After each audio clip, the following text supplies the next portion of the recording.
Hey beautiful people, welcome back to my channel. So in this video we are going to complete chemistry syllabus for the mock test. So let's go.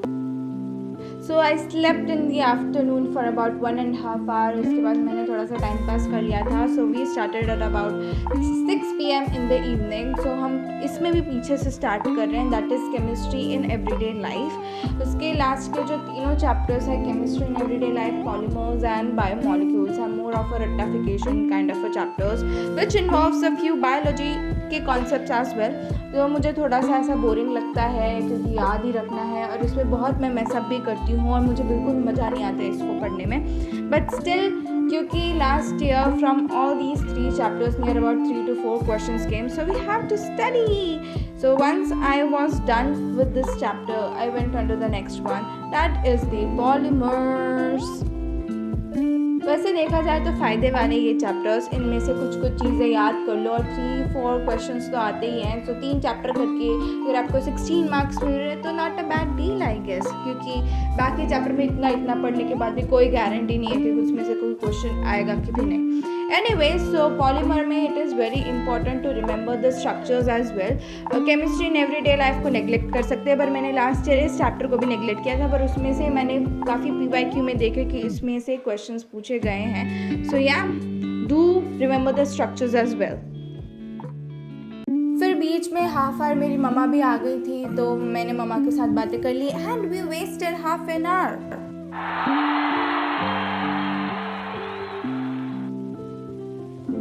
And उसके बाद हम लोग ने biomolecules पढ़ा. Biomolecules तो मतलब हमें bio का भी पसंद नहीं आता है, तो मतलब इसका तो क्या ही पसंद आएगा, but still we did it. And ये बहुत ही निहायत ही ख़राब चैप्टर है biomolecules, I tell you.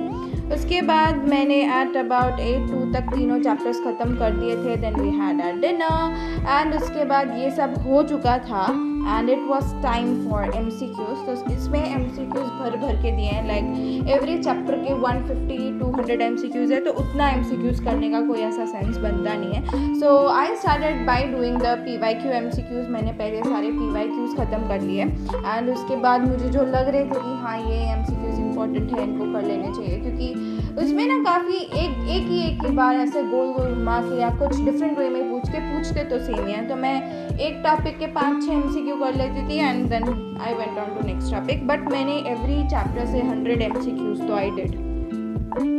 So many people are also asking about my score of mock test. देखो अभी मेरे को अच्छे आ रहे हैं या ख़राब आ रहे हैं, जो भी आ रहे हैं, बट उससे कम अगर मेरे को नीट में आ गए ना तो मेरी मतलब ब्लफ हो जाएगी, सब लोग हंसेंगे. It's not about people will जज और एनीथिंग, बट मैं अभी इस टाइम पे कंफर्टेबल ही नहीं हूँ. जो भी है एंड मार्क्स जो इम्पोर्टेंट है वो नीट के हैं और वो मैं डेफिनेटली सबको बताने वाली हूँ. So I hope you guys understand me on this. Thank you. हम सबको पता है कि नीट क्रैक करना इजी नहीं है, क्योंकि हर साल नीट में कंपटीशन बढ़ रहा है. इसीलिए पढ़ना है focus plus determination plus dedication with good strategy के साथ. एक अच्छे मेडिकल कॉलेज में एडमिशन के लिए आपको नीट की प्रिपरेशन स्टार्ट करनी होगी आज से और अभी से.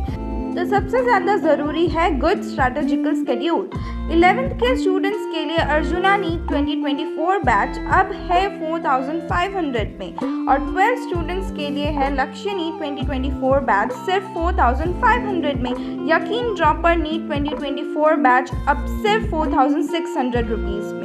एक और बात, अगर आपके डाउट जब क्लियर नहीं हो पा रहे हैं तो आप ले सकते हैं सारथी की मदद, जो आपके सारे डाउट सॉल्व करने में आपकी हेल्प करेगा.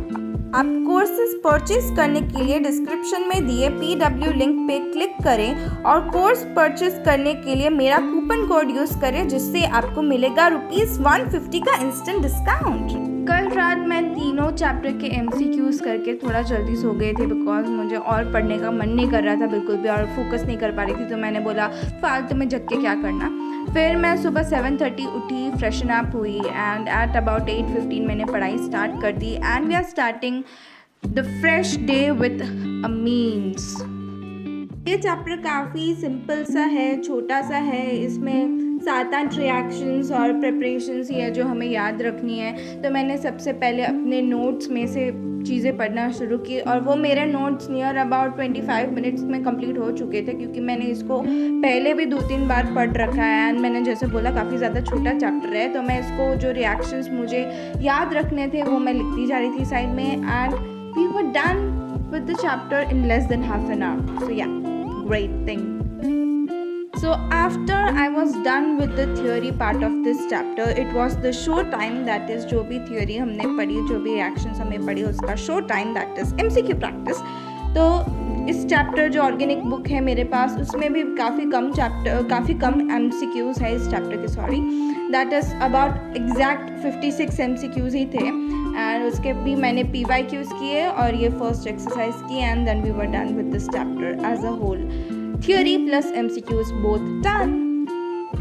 मैंने MCQ करते करते एक बात नोटिस करी कि even if you don't know the theory, और आप मतलब थोड़ा बहुत थ्योरी पढ़ के भी अगर आप MCQ प्रैक्टिस करने बैठ जाते हो तो वंस यू स्टार्ट डूइंग, आपके स्टार्टिंग में गलत हो सकते हैं बट उसी से आप सीख के पीछे वाले MCQ सही कर सकते हो.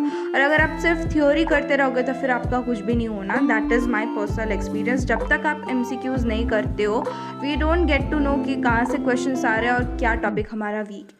So the last chapter is qualitative and quantitative analysis, chemistry वाला पार्ट. इसमें भी मतलब याद रखने वाली चीज़ें हैं, तो इसमें मैंने NCERT रीड करना ज़्यादा प्रेफर किया कंपेयर टू नोट्स. ऐसे ही बस मन किया. इसमें भी स्टार्टिंग में it is quite of theory, and उसके बाद हमारे पास थोड़े से सम्स भी, न्यूमेरिकल टाइप्स भी आ जाते हैं, बट वो ज़्यादा नहीं है. 3-4 फार्मूला याद रखना है and you are good to go. So हमारा केमिस्ट्री का मॉक टेस्ट का syllabus is completed. So I am also going to shoot and vlog the night before mock test. So do subscribe and turn the bell icon on so that you get the notifications of my next videos as well. And video अच्छी लगी हो तो like, share and subscribe because that means a lot to me. So by the time of 10:30 I got done with the chemistry, and that is it. Bye bye. See you in the next video.